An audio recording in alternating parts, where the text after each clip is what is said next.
আসসালামু আলাইকুম। যারা আল্লাহকে অস্বীকার করে, তার অস্তিত্বকে স্বীকার করে না, তাদের উচিত আকাশের দিকে লক্ষ্য করা।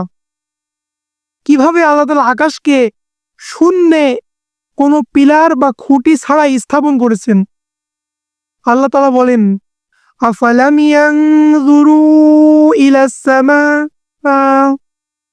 ফাওকাহুম কাইফা বানাইনাহা ওয়া যায়্যানাহা ওয়ামা লাহা মিন ফুরুজ। সূরা কফ আয়াত নম্বর 6। যে তারা কি তাদের মাথার উপরে যে আকাশ আছে তার দিকে লক্ষ্য করে না?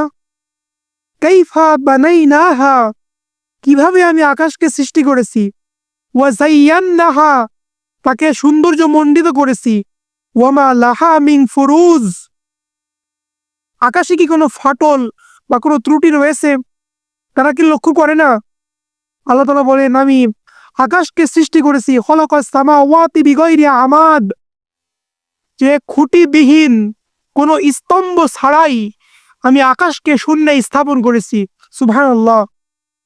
এবং তারকা রাজি দিয়ে আকাশকে আমি সুশোভিত করেছি। তারা কি আমার সৃষ্টির দিকে তাকায় না?